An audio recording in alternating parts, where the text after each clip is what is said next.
Hello, everyone. I am Taras Kloba, Big Data Engineering Manager at SoftServe, and today I will talk about Postgres security.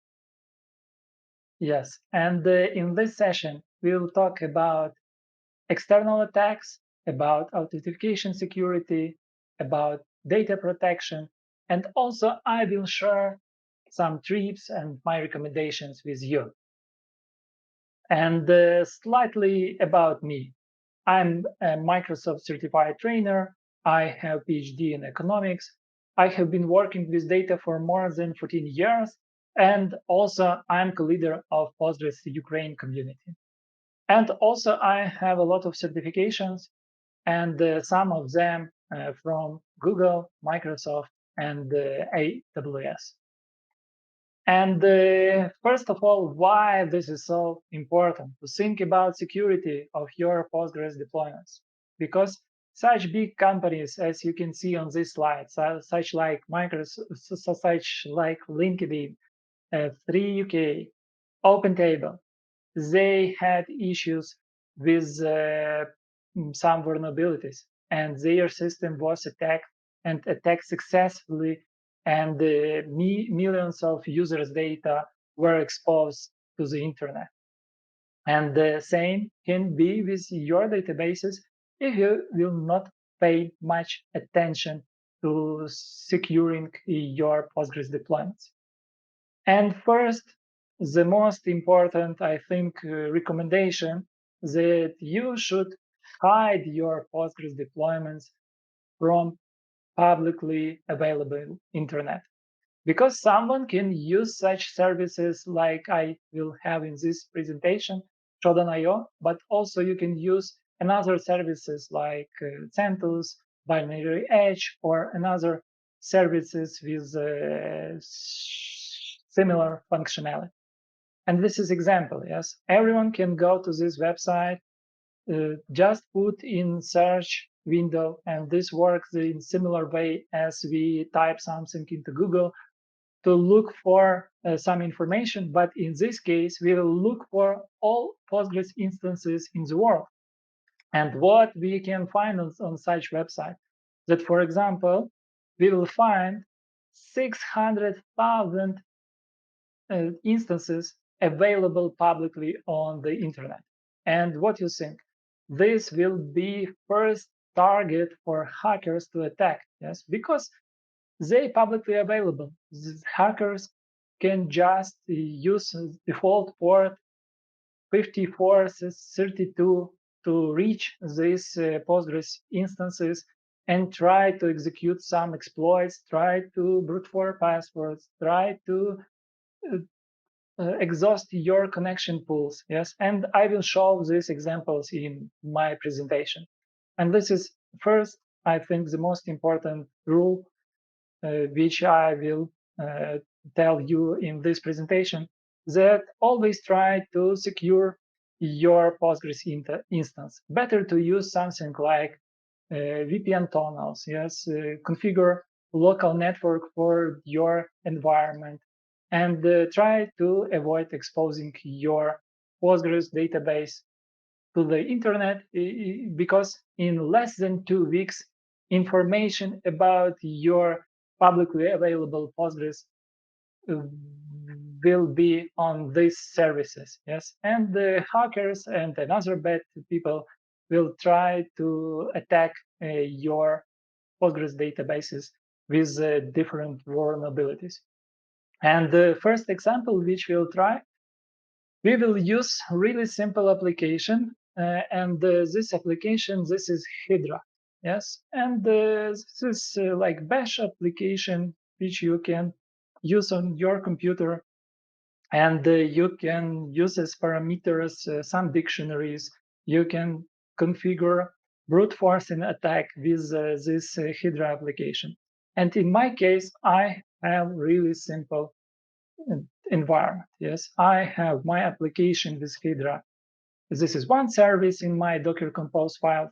And second service which I will use, this is my database. Yes, and for my database, I will use really weak password Hercules. Yes, and this password is part of dictionary of 1 million, the most common passwords in the world. Yes, and for attacking this Postgres database, I prepared small application. As you can see, this is just 24 lines of code. Yes, and we will use this Hydra application and try to crack our Postgres database with this 1 million most popular passwords. Also, for some demo purpose, I added 2 additional users to show that also quite stronger passwords also can be brute forced with a similar approach.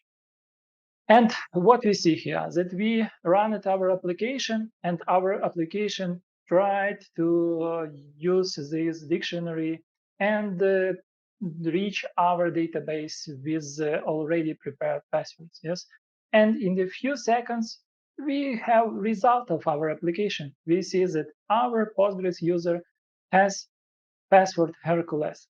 Yes, and then what we can do, we can try to connect to our database with this login password, and for sure this will be a successful try. Yes, as you can see, we successfully connected to our database, and imagine that you use same weak password on your production server, that you use, for example, password with less than 8 symbols. Yes, and such weak passwords can be brute forced in less than 1 hour. Yes. Also the same with popular passwords. They also more than more than 30 million passwords can be uh, tried during 1 hour with really simple application without multi-threading, without additional optimizations.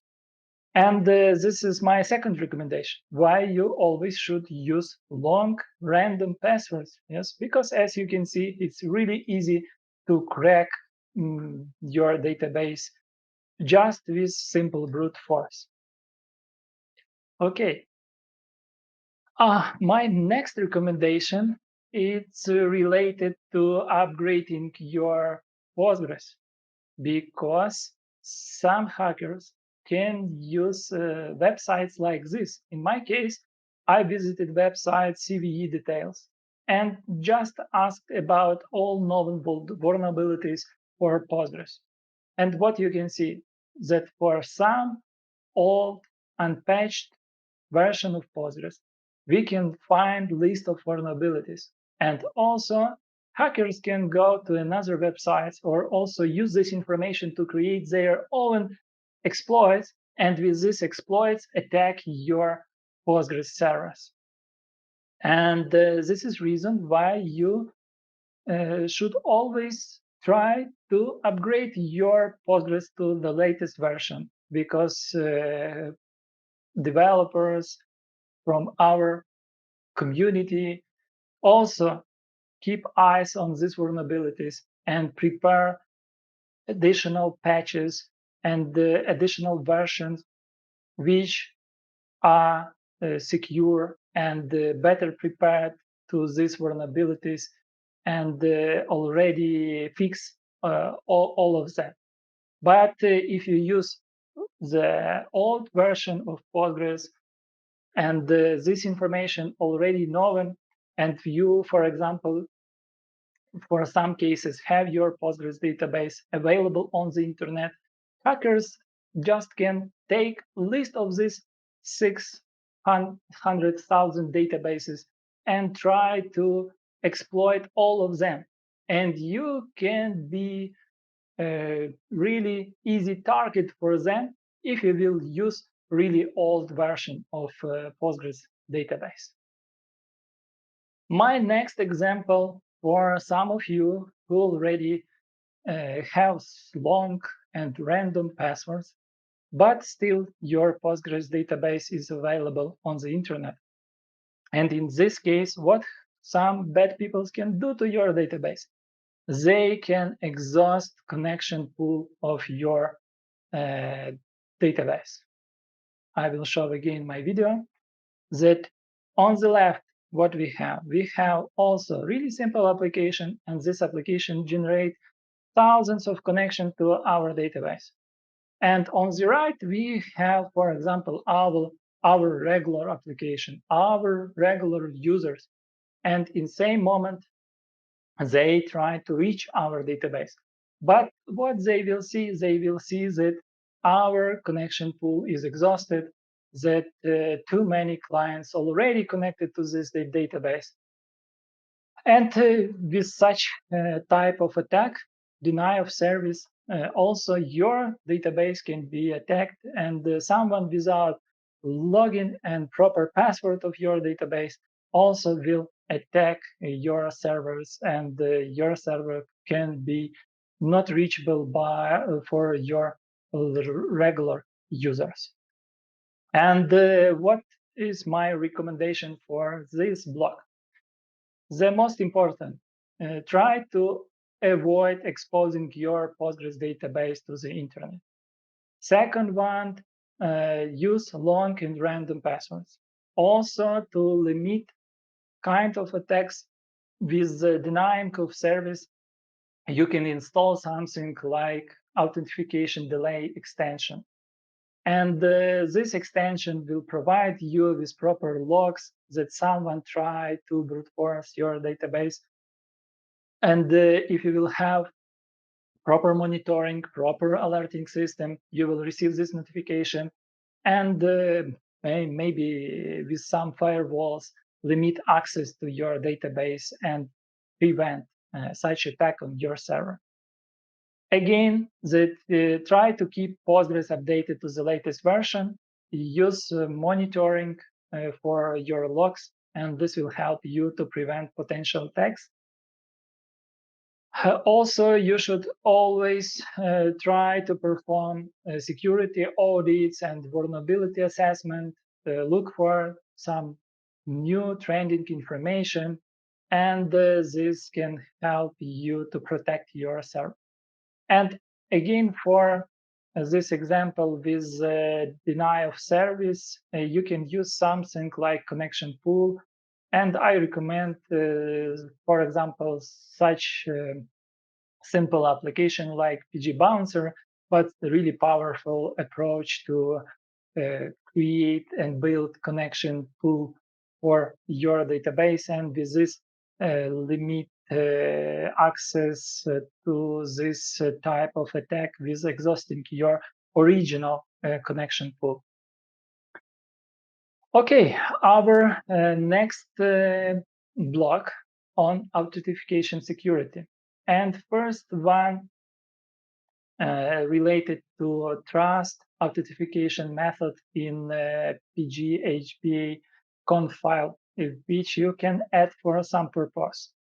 For example, you have your production server or maybe your development server, and some QAs in your team, some developers in your team, some application want to play with your application.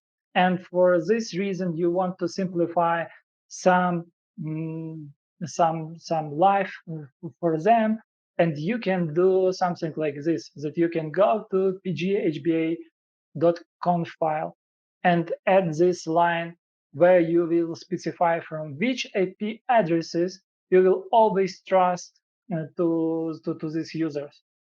And this can be really dangerous, yes, because hackers and advanced users can pretend to be someone else. And on this example, I will show such example. Yes, on my left side, I have application Nmap, and in this application Nmap, I can use some parameter like source parameter. And for example, I will show you that I executed a command and told to this application Nmap that I want to send some packages from my original computer where I have slightly different IP address, that I am from IP address 192.168.0.1, yes?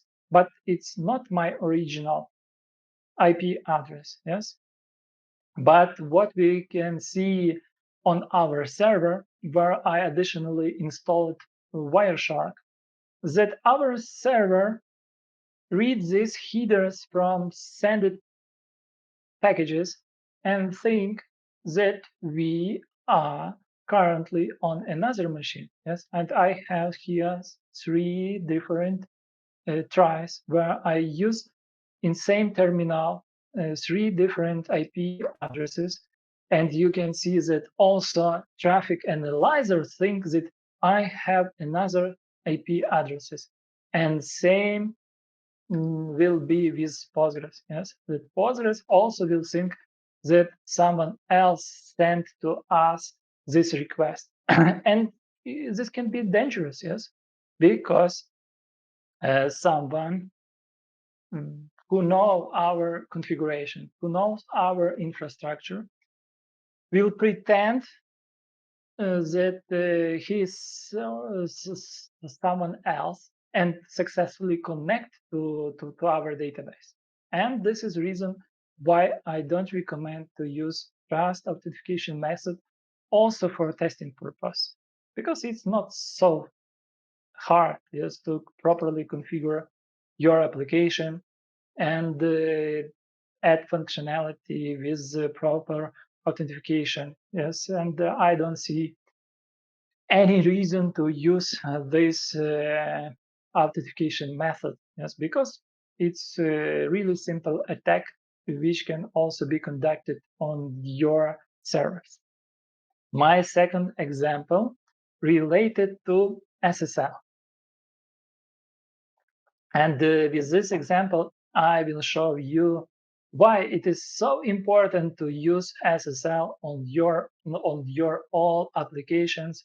This is same as you have in your browser. Yes, that you can visit any website, and for a website you will have this protocol HTTP, but almost in all cases you will see that you communicate with website through protocol HTTPS. S stands for security. And the same you can configure for Postgres, but by default, you don't have this SSL certificates. And why this is so dangerous? Yes, because someone in your network can sniff all your traffic. This is advanced technique, but also possible to do. And with sniffing your traffic, your attacker can read all encrypted messages and packages. Yes, and in this case, what we see that on the left we have our PSQL. We executed 3 commands: SQL1, SQL2, SQL select top secret information, and then what we can see on the right, again on the right we have Wireshark package analyzer, and this package analyzer can also encrypt this information during our communication. And we will see that inside this encrypted information, we will see all packages sent to our server in raw format without any problems, without any issues. Again, you should properly configure SSL certificate for your server, and better to also add authenticate authority CA certificates. Yes, because someone can conduct on you kind of attack named as man in the middle. And in this case, your server, original server, will be replaced with a socket, for example, or will be replaced with another server. And when we have case when our environment set up without SSL certificates, your client maybe will not see difference between original and replaced server. But in case when we have SSL certificates and certification authority, after handshaking between our client and original server, these keys will be recorded on the client machine. And next time when someone will replace your original server and your client will connect to this replaced server, you will see something like we will see on this right screen, that we used the same IP address or DNS name of our server, but this server in our case was replaced with another server, but we successfully prevented this attack because we received information that our certificate verification was failed. Yes, and this is something what can save you from man-in-the-middle attack. And also one interesting example, this is already in case that someone received access to your database, for example, with one user, yes. And this attacker wants to also understand and see all original passwords for all users in your database. But in Postgres, we have user table, and in this user table, all our passwords are hashed with some hashing algorithm. By default, currently in Postgres, we have Scrum SHA-256 hashing algorithm. But also, for some reason, people can decide to use MD5 hashing algorithm. And on this algorithm, it's also possible to conduct attack, which I will show on this video. That in my case, what I do, I prepare some infrastructure for my attack, create two small tables. To one of these tables, I upload 100,000 most common passwords from the internet, and it can take just 1-2 seconds to upload this. And then here I prepared script which will generate password hashes is in the same way as Postgres engine do this. That first of all, we have three first symbols for MD5, and then we use our password and with concatenation of our username, and using this hash function MD5 and concatenate everything to generate the same values as already stored in system user tables. And then when we generated these hashes for all users which we have in our database based on our dictionary, then it will be really easy to us to revert our original raw password. And I will show this in a few seconds on my next query. That, for example, for user admin, my original password was admin, and for Postgres, my original password was matrix. Yes, and in next few seconds, I will change my password to QWERTY 123456, and again try to revert this password, and I will see that I reverted this password and currently can see raw value of my password was what was reverted from this hash. And this is again reason why you always should use long and random passwords, because someone who has access to your Postgres database can receive and see raw passwords of all your users. And then these attackers can use these passwords and credentials of your users to attack another servers, to log into Active Directory, for example, and receive access to your Git repository or to everything inside your company. And this is an additional reason why you should always use another password for different systems, so that you cannot have the same password for all web services, for all applications which you use.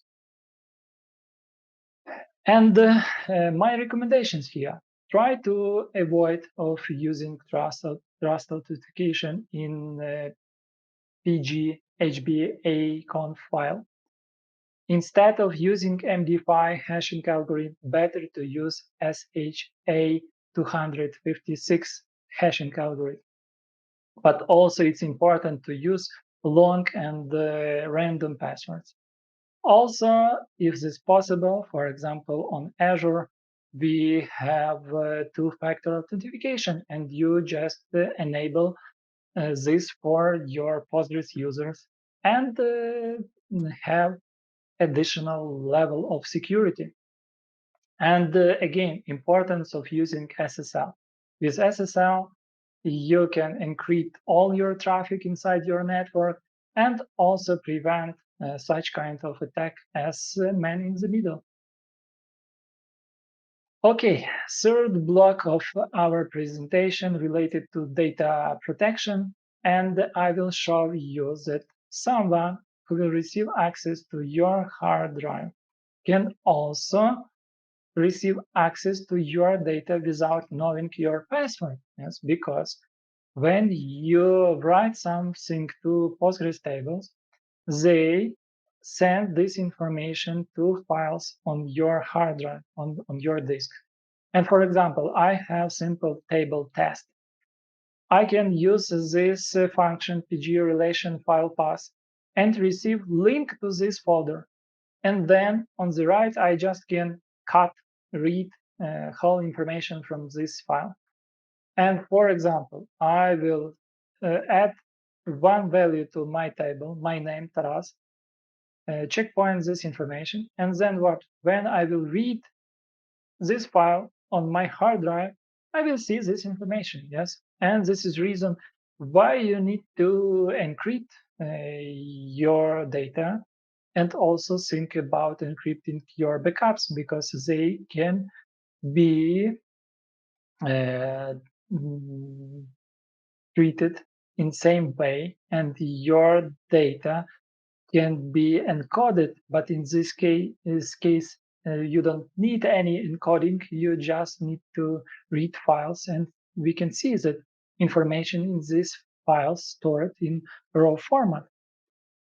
To encrypt your data on disk, you can use something like transparent data encryption. And I know that cybertech company created such patch for Postgres, and you can use, for example, this patch. And with this patch, you will have additional keys. And during storing this information on your disk, these keys will be involved, and everything will be stored on your hard drive disks already in encrypted way. But you will see a small degradation of performance of your system, because it's understandable that this encryption and decryption operation will need some computing power, but this is slightly small performance degradation for such operations. But you can you can save your database and your data with such activity. And my recommendation in this case, what we can do, we should use passwords for our backups. We should use for these backups strong and unique passwords. Also, it's nice to store backups separately of our Postgres server, yes, because they also can be stolen together with access to our server.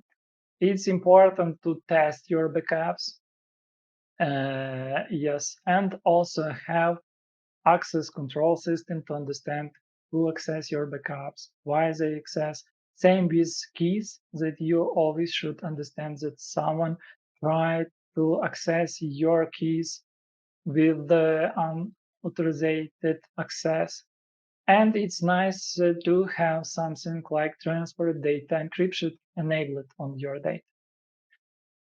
And my final conclusions, yes, that in current world, we should more think about security because cyber criminals try to receive access to our databases and receive some insights from this information. And my recommendations to keep your PostgreSQL updated and always try to reduce public access to your database.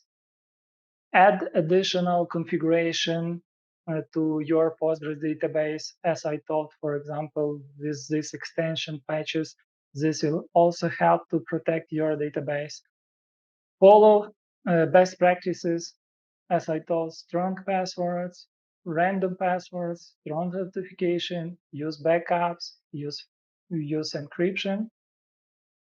Also, you should have monitoring and auditing on your system. You should verify your logs, perform security audits. And fifth, our recommendation is to follow latest trends and also visit such conference as this one, where you can learn about new vulnerabilities and new best practices to secure your database. And this is my link to my LinkedIn account. And when you will want to discuss some of these slides, I invite you to just chat me on LinkedIn. Thank you and take care. Bye.